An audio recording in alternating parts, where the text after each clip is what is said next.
Chief of defence forces field marshal Asim Munir की Indonesia के सदर से मुलाकात, दो तरफा और इलाकाई सलामती के उमूर पर तबादला ख्याल, दोनों मुल्कों के दरमियान दिफाई शराकत दारी पर भी गुफ्तगू, पाकिस्तान और इंडोनेशिया का दिफाई ताउन मजीद मजबूत बनाने के अज़्म का इयादा, इंडोनेशिया के सदर की पाक फौज की पेशा वराना सलाहियतों की तारीफ, प्राबू सोबांतो का खित्ते में अमन इस्तेहकाम के लिए पाकिस्तानी किरदार का एतराफ़, मुलाकात में तरबियत, इंसदाद दहशतगर्दी और इस्तिदाद कार में ताउन बढ़ाने पर इत्तेफाक। बलूचिस्तान के इलाके मूसाखेल कोट खान मोहम्मद में चोरी के शुबे में दहकते अंगारों पर से गुजरने की रस्म, रिवायती बलोची रस्म के तहत अंगारों पर से गुजरने वाले तमाम मुल्जिमान बेगुनाह साबित हुए। डीसी मूसाखेल रज़ाक खजक के मुताबिक वाक़े का इल्म होते ही एक शख्स को गिरफ्तार किया गया। अंगारों से मुतासर होने वालों को फौरी तिब्बी इमदाद के लिए अस्पताल मुंतकिल किया गया। मुकामी लोगों ने कहा कि इस अमल से कबल सरकारी इदारों को इत्तला दी गई थी, इंतबाह के बावजूद इंतजामिया खामोशी इख्तियार कर गई। बिजली सारिफीन के लिए अच्छी और बुरी खबर साथ, माहाना एडजस्टमेंट कीमत में बिजली 88 पैसे फी यूनिट सस्ती, सहमाही एडजस्टमेंट के तहत बिजली 33 पैसे फी यूनिट महंगी। नेपरा ने माहाना और सहमाही एडजस्टमेंट की मंजूरी दे दी। इजाफा जुलाई तक सितंबर तक एडजस्टमेंट कीमत में किया गया। नई कीमतों का इतलाक दिसंबर से फरवरी तक होगा। सारिफीन पर मजमूई बोझ 6 अरब 6 करोड़ 70 लाख रुपए पड़ेगा। बिजली कीमत में कमी का इतलाक के इलेक्ट्रिक समेत तमाम डेस्कोस के सारिफीन पर होगा। पीटीए के जलसे में विफाकी वुज़रा के खिलाफ नामुनासिब बातें की गईं। डाइस पर खड़े होकर खुद को ठीक और दूसरे को गलत कहना मुनासिब नहीं है। स्पीकर पंजाब असेंबली मलिक अहमद खान की गुफ्तगू। बैरिस्टर अकील मलिक ने कहा कि खैबर पख्तूनख्वा में पीटीए के जलसे में इदारों के खिलाफ बातें की गईं। बैरिस्टर दानियाल चौधरी बोले, सोशल मीडिया के जरिए जहर आलूद मवाद फैलाया जाता है।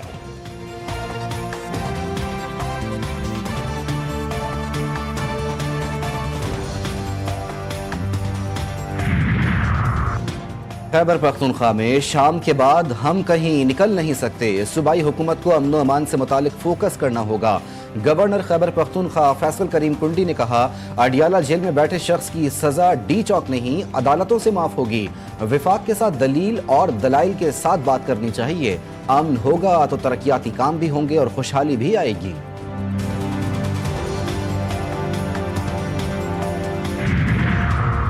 पाकिस्तानी यूट्यूबर रजब भट्ट को बरतानिया से डिपोर्ट कर दिया गया। रजब भट्ट पाकिस्तान जाने वाली परवाज से रवाना मुल्क बदरी की वजह उनका बरतानवी वीजे की मनसूखी बना। रजब भट्ट का वीजा 2027 तक था, लेकिन वीजा फॉर्म में हाल ही में दर्ज मुकदमात का जिक्र न करने पर मुल्क बदरी अमल में आई। रजब भट्ट को बरतानिया की इंटेलिजेंस एजेंसी ने चंद हफ्ते कबल गिरफ्तार किया था। गिरफ्तारी दहशतगर्दी कवानीन के तहत की गई, लेकिन बाद में क्लियर कर दिया गया।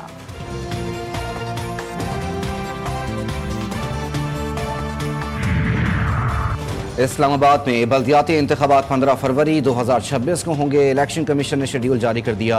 कागजात नामजदगी 22 से 27 दिसंबर जमा करवाए जा सकेंगे। उम्मीदवारों की हतमी फहरिस्त 16 जनवरी को आवेजा की जाएगी। उसी रोज इंतखाबी निशान अलॉट किए जाएंगे। इस्लामाबाद हाईकोर्ट के जस्टिस तारिक जहांगीरी के खिलाफ जाली डिग्री केस काबिल समाअत करार। इस्लामाबाद हाईकोर्ट के चीफ जस्टिस सरफराज डोगर की सरबराही में डिवीजन बेंच ने जस्टिस तारिक मोहम्मद जहांगीरी को नोटिस जारी कर दिया। तमाम फरीकैन को 3 दिन में जवाब जमा करवाने का हुक्म।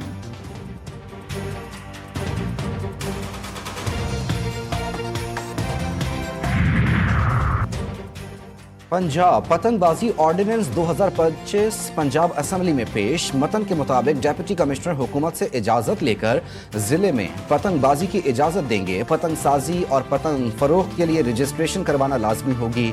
पतंग साजों की रजिस्ट्रेशन डिप्टी कमिश्नर करेंगे। बगैर रजिस्ट्रेशन पतंग और डोर बनाते वक्त और बेचते पकड़े जाने पर 5 साल तक सजा और लाख रुपए जुर्माना होगा। पतंगबाज तंजीमों के लिए भी रजिस्ट्रेशन लाजिम करार। उनके कहने पे क्या बाप का माल है? हाँ, उनके कहने पे इस्तीफा दे दूंगा मैं। बंदा चला गया, जो मेयर नहीं बना वो लाहौर चला गया ना। हम तो यहाँ मौजूद हैं, हमारा शहर है, इंशाल्लाह यहाँ रहेंगे। इनको 5 लाख रुपए 12 लाख रुपए कर दिए, कुछ किया इन्होंने?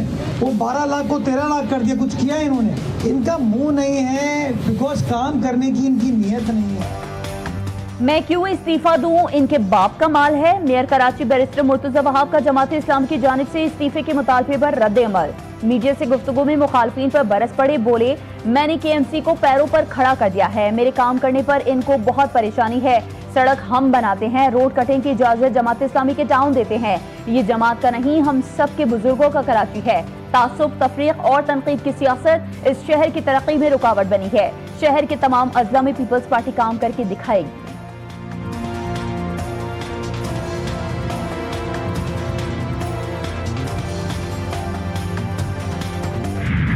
डॉक्टर वर्दा को अगवा के 1 घंटे बाद ही कत्ल कर दिया गया था। DHQ अस्पताल से अगवा के बाद कत्ल की जाने वाली डॉक्टर वर्दा के कत्ल केस में अहम इंकशाफात। मुल्जिमान पहले जिना आबाद के जेर तामीर मकान में ले गए, जहां खातून को गला दबाकर कत्ल किया गया और लाश ठंडियानी के करीब दफना दी गई थी। एबटाबाद की इंसदाद दहशतगर्दी अदालत ने तमाम मुल्जिमान को 3 रोज़ा रिमांड पर पुलिस के हवाले कर दिया।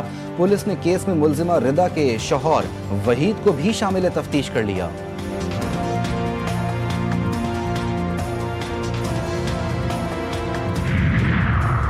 शिकारपुर में मंछर शेख के इलाके में पुलिस और डाकुओं में मुबैना मुकाबला। 9 मुल्जिमान हलाक। फायरिंग के तबादले में DSP गढ़ी यासीन जहूर सुमरो और खातून DSP समेत 4 अहलकार जख्मी। लाशों और जख्मियों को अस्पताल मुंतकिल कर दिया गया। वजीर दाखिला सिंध जियाउल हसन लंजार का कामयाब ऑपरेशन पर SSP शिकारपुर और पुलिस टीम को शाबाश।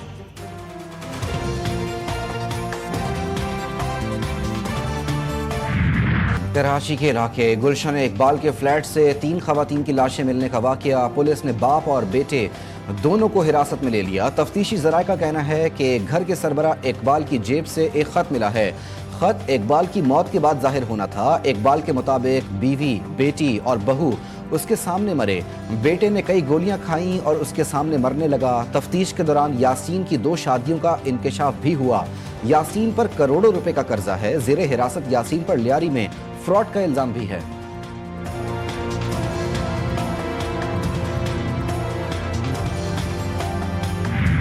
लाहौर में अफसोसनाक हादसा। वारा 77 स्टॉप GT रोड पर मकान की छत गिर गई। हादसे में 3 अफराद जाँ बहक। शनाख्त 28 साला अहमद कदीर, 30 साला अमीर हमजा, 23 साला अरसलान मजहर के नामों से हुई है। Urban search and rescue team ने मलबे से 2 अफराद को जिंदा निकाला। घर की छत मिट्टी और गारे से बनी हुई थी। ऑर्डिनेंस 2025 नामंजूर। ट्रांसपोर्ट एसोसिएशन की मुल्क गिर पहिया जाम हड़ताल।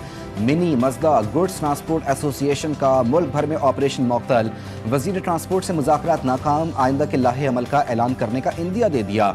हड़ताल के बायस शहरों में सामान की तरसील मुतासर। कराची में भी गुड्स ट्रांसपोर्टर्स सरापा एहतजाज।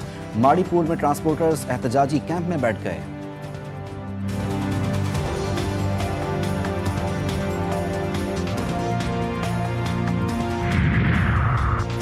सिंध के सीनियर वजीर शर्जील मेमन से एशियाई तरक्याती बैंक के वक्त की मुलाकात। ट्रांसपोर्ट मंसूबों के लिए मुकम्मल माली मुआवनत की यकीन दहानी। सूबाई वजीर ने बताया कराची के लिए बायोगैस पर चलने वाली बसेस की खरीदारी के अमल को बाज़ाब्ता शुरू किया जा रहा है। बायोगैस और इलेक्ट्रॉनिक व्हीकल से माहौलियाती आलूदगी में कमी लाने में मदद मिलेगी।